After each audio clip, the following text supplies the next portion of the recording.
ఈరోజు జరుగుతున్న రాహుల్ గాంధీ గారి సభ బీజేపీకి వణుకు పుట్టే విధంగా ఉంది మిత్రులారా, మీరు గుర్తుపెట్టుకోండి. ఒక ముళ్ళ పంది ఇప్పుడు ఇక్కడికి వస్తున్నాడు అమిత్ షా నువ్వు రిజర్వేషన్లు ఎత్తేస్తా అని చెప్పలేదా? రిజర్వేషన్లు ఎత్తేస్తా అని చెప్పి ముస్లింలకు మేము రిజర్వేషన్లు ఎత్తేస్తాం, నీ పార్టీ ఓడే ఇవాళ రాజ్యాంగాన్ని నేను రద్దు చేస్తా అంటున్న దరిద్రుడా. నేనంటున్నా రాజ్యాంగాన్ని రద్దు చేస్తే బీజేపీలోని పాతాళంలోకి తొక్కుడు అనే విషయాన్ని గుర్తుపెట్టుకొని మీరందరూ కూడా. నేనంటున్నా మిత్రులారా, రాముణ్ణి మొక్కుడే బీజేపీని తొక్కుడు అనే విషయాన్ని మీరు గుర్తుపెట్టుకోరు.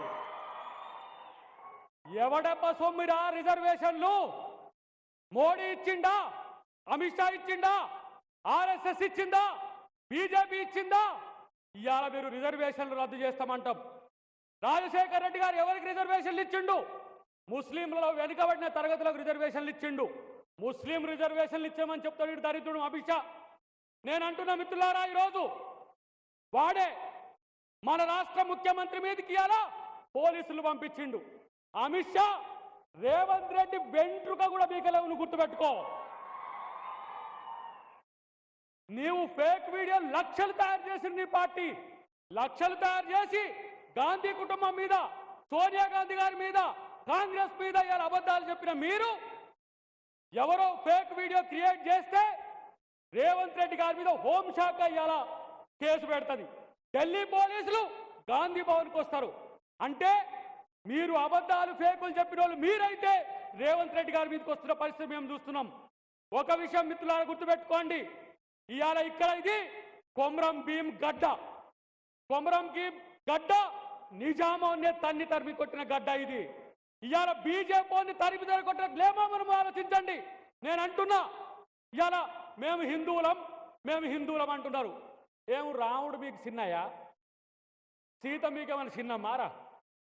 లేకపోతే రాముని వంశంలో ఏమైనా పుట్టినరా మీరు?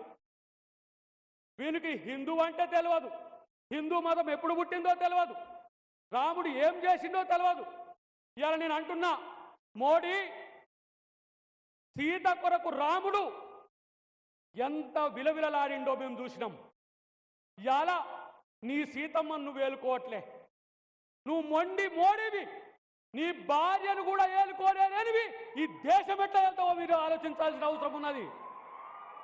ఏక్ నిరంజన్ గాడు సీతారాముడ సమేత లక్ష్మణుడితో కూడిన ఆంజనేయుని మనం భద్రాచలం రామాలయంలో పెట్టుకున్నాం. ఏడ్చే రాముణ్ణి బాలరాముణ్ణి అని చెప్పి అలా రామాలయం కట్టినాం. రామాలయం కట్టడమే కాదు చెప్తున్నా మిత్రులారా, గుర్తుపెట్టుకోండి, పక్కనే బాబ్రీ మసీద్ కూలిన ప్రాంతంలో కూడా కట్టుతున్నారు. కానీ ముస్లింల మీద విషం చంపుతున్నారు. ఎందుకు ముస్లింల మీద విషం చంపుతున్నారు? పాకిస్తాన్కు పొమ్మంటే నా దేశం పాకిస్తాన్ కాదు, నేను భారతదేశంలో పుట్టిన ఈ దేశంలో పుట్టిన ముస్లింను, ఈ దేశవాసిన అన్న ముస్లిం మీద మీకు ఎందుకు రక్కసింత అని చెప్తున్నా. నేను ఈరోజు నేను చెప్తున్నా, గుర్తుపెట్టుకో మిత్రులారా, మోడీ అనేటోడు చేతగాని దద్దమ్మ. మోడీ అనేటోడు చేతగాని దద్దమ్మ. అమిత్ షా లాంటి లఫూట్ గాని పట్టుకొని ఇలా దేశాన్ని దోచుకుంటున్నారు. ప్రధాని, అంబానీ, అదానీ ఈ ముగ్గురు దేశాన్ని దోచుకుంటున్నారు. తినే పప్పు మీద, ఉప్పు మీద, చపాతీ మీద, పుల్కా మీద, పెరుగు మీద ట్యాక్స్ చేసే దరిద్రులారా, ఎవరిని దోచుకుంటున్నా మీరు? ఈ దేశంలో ఉన్న 120 కోట్ల మంది హిందువులను దోచుకునే దరిద్రులు వీళ్ళు. పాకిస్తాన్కు పెట్రోల్ అమ్మితే 45 రూపాయలు, శ్రీలంకకు పెట్రోల్ అమ్మితే 45 రూపాయలు, మనకు పెట్రోల్ అమ్మితే 100 రూపాయలు. మీ బొందర మిమ్మల్ని ఇలా పాతాళంలోకి తొక్కుతుంది దేశం. ఇలా మోడీ, అమిత్ షా, ఈరోజు బీజేపీ, ఆర్ఎస్ఎస్ ఎన్ని కుట్రలు చేసినా కూడా కాంగ్రెస్ పార్టీ రాహుల్ గాంధీ నేతృత్వంలో ఇలా దేశంలో కాంగ్రెస్ పార్టీ రాబోతున్నది. ఇక్కడ రాహుల్ గాంధీ గారు ముఖ్యమంత్రి అయినరు, రేపు దేశంలో ఇక్కడ రేవంత్ రెడ్డి గారు ముఖ్యమంత్రి అయినరు, రేపు దేశంలో రాహుల్ గాంధీ ప్రధాని చేయడమే మన లక్ష్యంగా ఉండాల్సిన అవసరం ఉంది. చివరగా 1-2 అంశాలు చెప్పి ముగిస్తా మిత్రులారా. ఇక్కడ ఒక బక్కాయన తిరుగుతున్నాడు, ఆయన నాది గులాబీ అంటున్నాడు. ఆయన నా గుర్తు కారు అంటున్నాడు. కాదు, బీజేపీ ఇంకో రూపమే బీఆర్ఎస్, పువ్వు ఇంకో రూపమే కారు మనం బీజేపీకి వేసినా కారుకేసినట్టే, కారుకేసినా పువ్వుకేసినట్టే. గుర్తుపెట్టుకోండి, చెయ్యి గుర్తు కోటేయాల్సిన అవసరం ఉన్నది. దేశంలో ఈరోజు దొంగలు పడి దోచుకున్నట్టుగా బీజేపీ ప్రభుత్వం చేస్తున్న ప్రయత్నాన్ని మీలాంటి వాళ్ళందరూ కూడా ఆలోచించాల్సిన అవసరం ఉంది. అక్క ఆత్రం సుగుణక్కకి మనం గెలిపించాల్సిన అవసరం ఉంది.